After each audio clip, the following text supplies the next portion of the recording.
my beautiful queens and House of Kings doing this morning? How you all doing? It's interesting to live in a country where Pause this video for a second. You see me looking down. I was looking at my tablet. I was going to try to find a YouTube video to watch. I usually like to listen to a podcast too.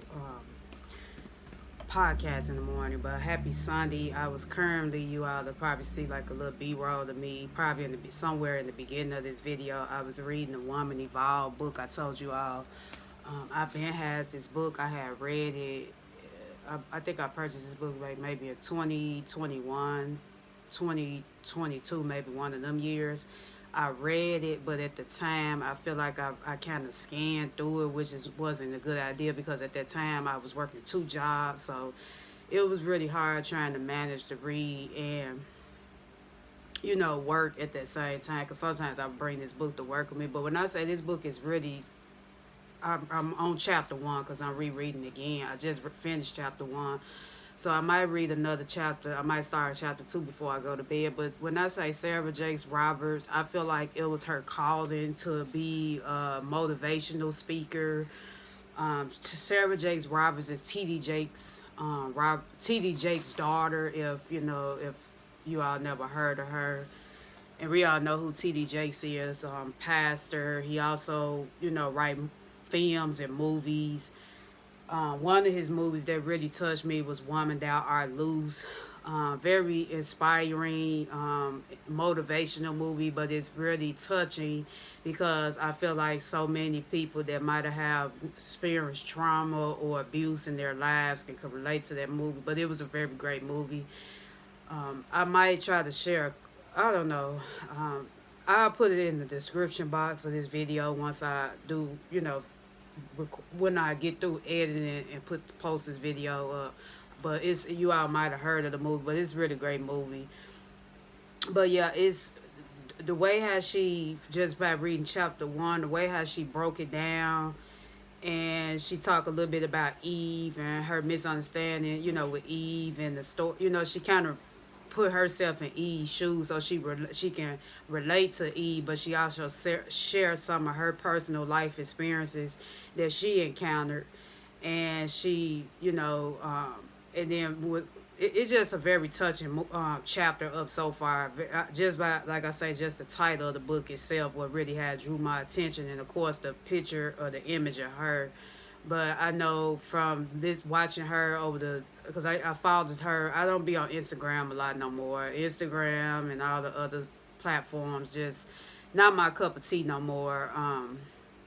But I do follow her on Instagram, and just her when she used to go live stream and she just opening up about her life. And like I said, she even have a YouTube channel too, where you can get more information on her. And she also, her and her husband, they have a church called the Potter House. So sometimes they live stream on Sundays. I might try to catch one of her sermons today because today is Sunday. Happy Sunday to you all. But that book right there is really touching up so far, for a woman to go through some of the things she did. Because Sarah Jakes Roberts, from what I'm seeing, her story is really helping a lot of women that might have, experienced trauma in their life, whether, whatever kind of trauma, and how they overcoming those traumatic experiences and how they using that experience to maybe help uplift other women, inspire, not to dwell on your past, but learn from it, and to keep moving forward. And from what I'm saying, it's really touching. She, from my understanding, she said she had got pregnant at an early age. She was 13 when she found out she was pregnant, and she had her very first child at the age of 14. And it's just really touching. And so she was saying how at that time, because her father was a minister, she had kind of got looked down on because, they don't expect, that just life in general. Because I know it's a lot of people do tend to judge people that, if you're in the church, like you're supposed to do everything right. But, everybody falls short somehow. Like, everybody, we're not perfect.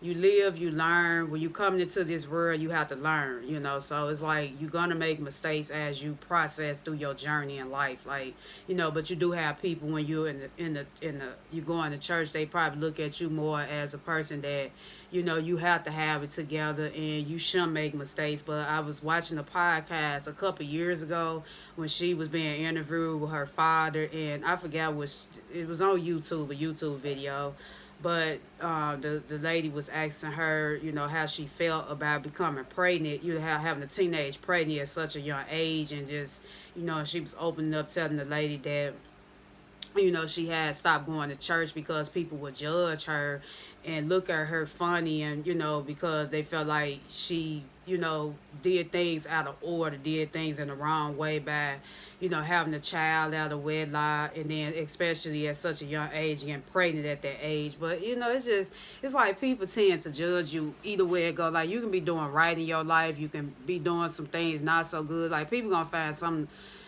to say about you, or it just is like you can't stop people from talking, and I see that now. But that book is really good. I'm gonna finish, like I say, I'm gonna probably try to read two. I also need to read a chapter in my Bible too. But it's like this book, it breaks it down, because like I say, she even talk about different scriptures. She quotes scriptures in this book. But yeah, this book is really good. She got a new book out. I didn't get the chance to purchase because I just been saying, if I could go back and revisit and reread old books to keep from spinning. I mean, I'm going to try to get the new book she just recently had out called Power Moves. I know she was promoting that book back here. I think she wrote that book, released it last year. Not last year. I want to say in 2023, because last year was 2024. She had, was talking about that book. But right now, I'm just going to kind of revisit some of my old books. So when I get through reading her book, I'm gonna go back and revisit the book of Trent Shelton. So if I can reread some books and go back, I'm gonna do that before I just go out and purchase more books. But yeah, other than that, my morning, always a blessing, always great. I'm currently washing, doing a little small load of laundry. Um,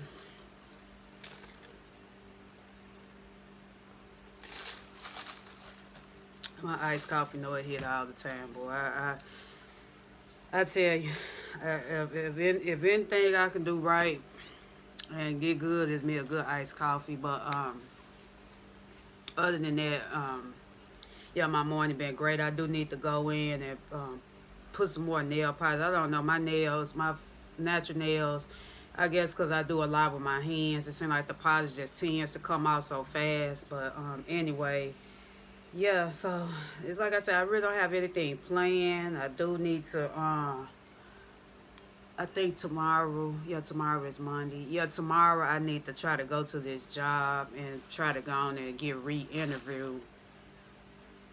Yeah, because I was telling you all in the video that I just recorded yesterday in live time, and then I opened it up. I mean, I posted it on YouTube, the video already up. I was telling you all in that video that I was planning on going back to an old job, and I need to go back and go tomorrow. I don't know if she's going to have me fill out some paperwork right then and there. And yeah, but I'm going to go part-time because I was mentioning in that video yesterday that it's been extremely slow, and I just can't rely on this job to,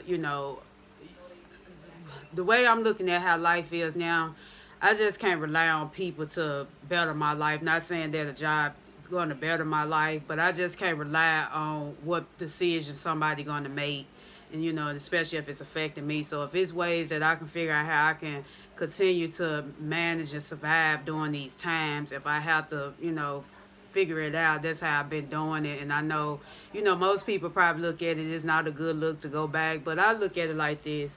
You just never know what you might have to do in order to survive out here. Not saying that, go out and do stupid things, but, I just feel like, because the job was actually, I think the problem I had at that time with this job that I'm going back, it just at that time, they didn't have enough staff.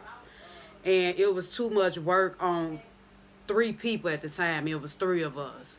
And they would expect for us to be like robots. And we're humans. We're not robots, And so it's like, it really, they asked me before I had left if did I wanted to just stay part-time, because they really hired me part-time, but they was at that time they was giving me more hours than the actual full-time worker would work, but yet still I was at that time getting part-time benefits. So that's what kind of made me left the first time. Then there was some other things that was just going on I didn't like, but I did reach out to my supervisor, and then before I left the first time, they always told me that that door will be open if I ever want to come back.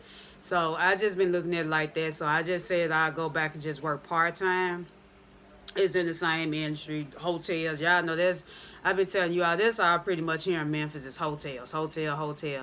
And so I decided on what I really want to do with the rest of my life, because I've been low key. I had thought about leaving this city, but I'm trying to wait, and just trying to be still for a second, because for some reason it's like God revealed into me that I might not need to make the move right away, but sit still for a second. But we're going to see, because I'm always about advancing. I'm always about growth and, trying to figure it out. Because like I say, I know I'm not the only one, dealing with some when it come down to life situations. I know everybody deal with something from time to time.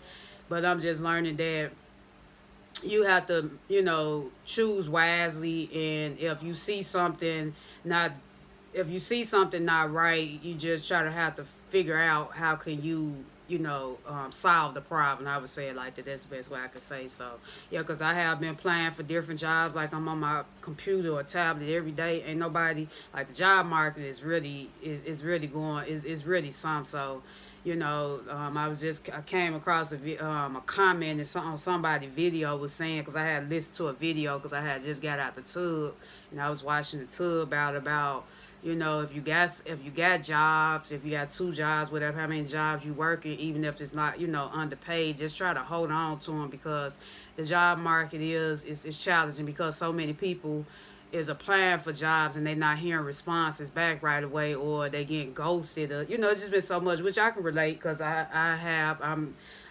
applied for so many and nobody really returned my really reach back out to me even. So that what made me decide that if I can just work part-time at this old job until